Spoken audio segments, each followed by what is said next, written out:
अस्सलाम वालेकुम students, welcome to our channel learn mathematics easily, जिसमें हम क्लास 9th मैथमेटिक्स को डिस्कस कर रहे हैं। अब हमने इसका सेकंड चैप्टर शुरू किया है, जिसमें हमारा आज का जो टॉपिक है वो है रेडिकल और रेडिकेंड का तसव्वुर, जिसको कहते हैं जी concept of radical and radicand. अब हम इसकी प्रॉपर डेफिनेशन की तरफ बढ़ते हैं कि रेडिकल अंडर रूट एक्स की पावर n, ठीक है, में अंडर रूट रेडिकल का निशान है। ठीक है जी, अगर आपके पास कोई भी रियल नंबर हो, वो स्केयर रूट में आ जाएं, ठीक है, और उसके ऊपर उनकी कोई पावर हो, तो उसको हम रेडिकल की शक्ल कहते हैं। ठीक है, और उसमें एक्स रेडिकेंड या बेस है। उसमें एक्स क्या है जी, रेडिकेंड या बेस है, और एन रेडिकल का इंडेक्स या पावर है, और जो एन होती है वो हमारा वो पावर होती है। ठीक है, अब हम इसको एक एग्जांपल से समझते हैं कि अंडर रूट एक्स की पावर 3, इसमें जो एक्स है हमारे पास, ये एक्स हमारा बेस है, और जो 3 है ये हमारे पास इसकी पावर है। उसके बाद एक और एग्जांपल है कि स्केयर रूट एक्स का स्क्वायर उसकी पावर 5, इसमें जो एक्स का स्क्वायर है ये हमारा बेस है या रेडिकेंड है, और 5 उसका इंडेक्स या पावर है। ठीक है, तो अब आपके पास एक इम्पोर्टेंट चीज़ आ जाती है कि जो अकेला अंडर रूट होता है जी, जो अकेला अंडर रूट होता है वो 1/2 के इक्वल होता है, 1/2 के इक्वल। अब हमारे पास जो नेक्स्ट है वो है कुव्वतनुमाई शक्ल, या इसको हम कहते हैं जी एक्सपोनेंशियल फॉर्म। कुव्वतनुमाई शक्ल में रेडिकल की जगह कुव्वतनुमा इस्तेमाल किया जाता है। ठीक है जी, रेडिकल की जगह, उसकी जगह हम जिस तरह हमने देखा कि जो अंडर रूट था उसकी वैल्यू थी 1/2। अब जब हम रेडिकल की बात करेंगे तो उसमें स्क्वायर रूट आता है। ठीक है जी, लेकिन जब हम कुव्वतनुमा की बात करेंगे तो हम उसकी वैल्यू लिख देंगे, यानी कि अगर अंडर रूट की वैल्यू है 1/2, तो हम उसको बटे में, उसकी जो पावर है वो बटे में लिख देंगे। ठीक है जी, अब हम इसको एग्जांपल से समझते हैं। फॉर एग्जांपल, हमारे पास एक्स है, वो किसके इक्वल है, ए के। ए क्या है जी, बेस, और वो उसकी पावर है 1/n। ठीक है जी, ये हमारे पास एक कुव्वतनुमा शक्ल है। अब कुव्वतनुमा को हम रेडिकल से कुव्वतनुमा में कन्वर्ट कर सकते हैं, वो किस तरह किया। अब देखें, ये हमारे पास है x is equal to under root a की पावर n। ठीक है, अब देखें कि जब ए तो हमारा बेस है, ए तो वैसे ही आ गया। ठीक है, और अब देखें कि स्क्वायर रूट की वैल्यू तो 1/2 होती है। अब अब जो भी स्क्वायर रूट के बाहर पावर होती है उसको हम बटे के नीचे लिख देते हैं। ठीक है जी, स्क्वायर रूट के बाहर ये वाली जो भी वैल्यू आ जाए इसको हम बटे के नीचे लिखते हैं। अब आप देखें कि अब हमारे पास इसकी एक एग्जांपल है, एग्जांपल नंबर 1, कि -8 बेस है और इसकी पावर है 5। अब ये हमारे पास आप देख रहे हैं कि ये स्क्वायर रूट में वैल्यू आ गई है या अंडर रूट में वैल्यू आ गई है। जब स्क्वायर रूट में वैल्यू आ जाती है तो हम उसको बटे में लिख देते हैं।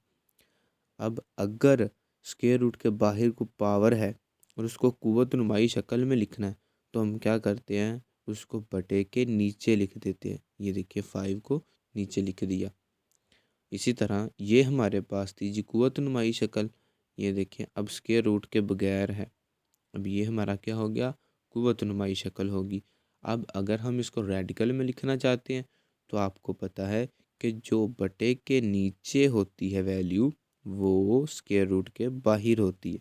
ठीक है, इसी तरह ये देखिए 4 बटे के नीचे है और ये पावर के बाहर आ गया, और जो ऊपर होती है वो वैसे ही आ जाती है। ठीक है जी, तो ये हमारे पास इसकी एग्जांपल है। अब हम इसकी मज़ीद एग्जांपलें देखते हैं जी।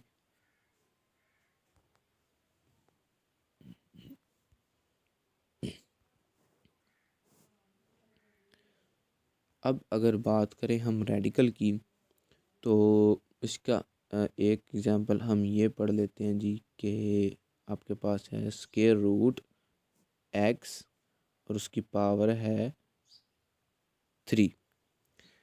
अब ये आपको पता है कि ये हमारे पास क्या है, ये हमारे पास एक रेडिकल है। रेडिकल को कुव्वतनुमा में जब हम बदलेंगे तो आपको बताया कि जो स्क्वायर रूट के बाहर वाली वैल्यू होती है वो बटे के नीचे आ जाती है, यानी कि ये देखें ये हो गया एक्स बेस और ये जो बाहर है 3 ये बटे के नीचे आ जाती है। तो ये हमारा सिंपल था कि हम किस तरह रेडिकल को कुव्वतनुमा में बदल सकते हैं। अब अगर हम इसको इसी वैल्यू को रेडिकल में लिखना चाहें तो आप इसको देख सकते हैं कि एक्स तो वैसे ही रहेगा, जो ये बटे के नीचे होती है ये स्क्वायर रूट के बाहर आ जाती है। ठीक है जी, ये स्क्वायर रूट के बाहर चलेगी। तो ये हमने देखा कि हम कुव्वतनुमा को रेडिकल में और रेडिकल को कुव्वतनुमा में चेंज कर सकते हैं। ठीक है जी। अब हम इसकी जो इसके हमारे पास कुछ इम्पोर्टेंट लॉज हैं, कानून हैं, उनको हम डिस्कस कर लेते हैं। जो हमारे पास पहला है उसको हम देखते हैं कि अगर ए बी रियल नंबर हों और एन एम मुस्बत सही अदाद हों। अब आपको पता है कि मुस्बत सही अदाद क्या होते हैं। सही अदाद हमारे पास होते हैं जी इंटीजर्स।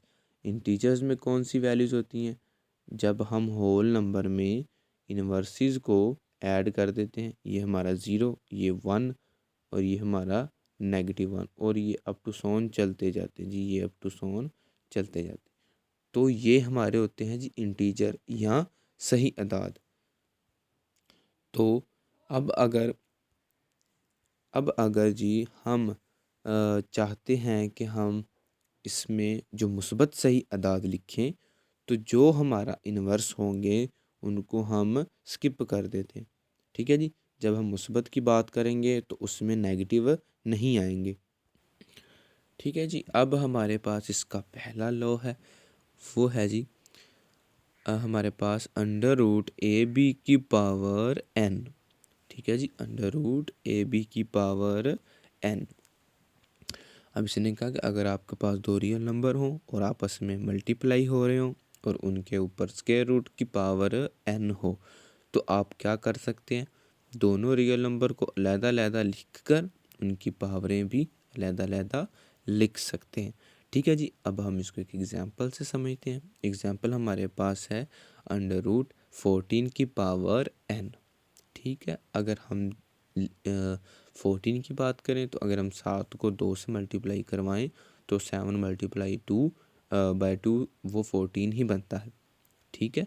अब ये देखें, अब स्प्लिट हो गया 14 दो पार्ट में, 7 और 2 में। अब 7 और 2 दोनों की पावर क्या है जी n। ठीक है। तो अब हम दोनों की पावर n अलग-अलग लिख सकते हैं। ठीक है जी। ये थ्योरम था हमारा, यानी एक हमारा लॉ था और हमने उसको एग्जाम्पल से भी देख लिया। अब हमारे पास जो नेक्स्ट है लॉ वो हमारे पास है 2। उसमें कहता है जी कि अगर a और b दो रियल नंबर हों, a और b दो रियल नंबर हों और वो डिवाइड कर रहे हों और उनके ऊपर हो स्क्वायर रूट की पावर n, उनके ऊपर क्या हो जी स्क्वायर रूट की पावर n, तो हम दोनों को अलग-अलग लिखकर उनकी पावरें भी अंडर रूट में लिख सकते हैं। दोनों की पावरें हम अलग-अलग जी लिख सकते हैं। अब देखें इसको एक एग्जांपल से समझते हैं। अगर आपके पास दो रियल नंबर हों x और y, ठीक है, और ये दोनों डिवाइड कर रहे हैं। अब इन दोनों की जो कॉमन पावर है जी वो n है स्क्वायर रूट के बाहर। अब हम दोनों के स्क्वायर रूट को अलग-अलग करके लिख लेंगे और फिर इन दोनों की पावरें भी अलग-अलग लिख देंगे। तो ये हमारे पास था सेकंड लॉ। अब हमारे पास है जी लॉ नंबर 3। लॉ नंबर 3 कहता है कि अगर आपके पास कोई एक बेस हो या रेडिकेंड हो, उस पे स्क्वायर रूट में पावर m हो और स्क्वायर रूट में पावर n हो, यानी एक बेस के ऊपर 2 स्क्वायर रूट हों और दोनों की अलग-अलग पावरें हों। ठीक है जी। उसने हमें क्या कहा है कि अगर आपके पास एक बेस हो और उसके ऊपर 2 स्क्वायर रूट हों और उनके ऊपर पावरें भी अलग-अलग हों, तो हम दोनों पावरों को आपस में मल्टीप्लाई करवा सकते हैं। हम दोनों पावरों को आपस में मल्टीप्लाई करवा सकते हैं। अब हम इसको एक एग्जांपल से समझते हैं जी, कि देखें कि हमारे पास बेस क्या है जी, x, वो क्या जी, रियल नंबर। अब देखें बेस x की पावर स्क्वायर रूट के बाहर क्या है जी, 3, और उसके बाद भी एक है, उसके बाद भी स्क्वायर रूट है और वो उसकी वैल्यू कितनी है, पावर की 2। अब हम क्या करते हैं जी कि दोनों पावरों को आपस में मल्टीप्लाई करवा देते हैं। 2 3 ज़ा 6, तो अंडर रूट 6 इसका आंसर आ गया। तो ये हमारा सिंपल सा था इसका थ्योरम। उसके बाद इसका लास्ट है जी, अगर आपके पास ए की पावर m एक बेस हो जी, और उसके ऊपर स्क्वायर रूट हो और उसकी पावर हो n। ठीक है जी, उसकी पावर हो n, तो क्या हो सकता है कि जो पावर है n वो तो वैसे ही आ जाएगी। ठीक है, वैसे ही आ जाएगी, और हम जो बेस की पावर है उसको हम होल में लिख सकते हैं। जो बेस की पावर है उसको हम होल में लिख सकते हैं जी। अब देखें कि अब हमारे पास इसकी जो एग्जांपल है वो हमारे पास ये है। ये हमें कहती है कि अगर आपके पास y की 3 है और उसके ऊपर स्क्वायर रूट है और उसकी पावर है 2, तो क्या कर सकते हैं, 2 अंडर रूट की पावर 2 तो वैसे ही आ जाएगा। ठीक है, जो बेस की पावर होती है उसको हम होल में लिख सकते हैं। तो ये हमारे पास इसका सिंपल सा थ्योरम था। और पहले हमने रेडिकल और रेडिकेंड और कुव्वतनुमा को देखा कि हम उसको किस तरह पहचान सकते हैं। कुव्वतनुमा का आपको पता है कि जिसमें स्क्वायर रूट ना हो, यानी पावर में वैल्यू दी गई हो। लेकिन जब हम बात करें दूसरे की रेडिकल की, तो आपको पता है अगर स्क्वायर रूट में वैल्यूज़ आ जाएं तो वो हमारे पास क्या होती हैं, वो हमारे पास रेडिकल बन जाते हैं। अब देखेंगे ये जो सारे ये कानून हमने पढ़े हैं, ये हमने रेडिकल के कानून पढ़े। ठीक है, इसमें देखें कि सब में स्क्वायर रूट आ रहा है, तो स्क्वायर रूट का आपको पता है कि जिसमें स्क्वायर रूट आ जाता है वो रेडिकल होते हैं। तो ये हमारा मेन इम्पोर्टेंट चीज़ थी कि हम रेडिकल को किस तरह पहचान सकते हैं और कुव्वतनुमा को किस तरह पहचान सकते हैं। तो आज का लेक्चर हमारा यहीं पर ख़त्म होता है जी। अब हमारे नेक्स्ट लेक्चर में हम एक्सरसाइज 2.3 को कंप्लीट सॉल्व करेंगे। तो आज के लिए इतना ही। अगर आपको लेक्चर अच्छा लगा तो आप इस वीडियो को लाइक करें, हमारे चैनल को सब्सक्राइब करें जी। शुक्रिया आपका। अल्लाह।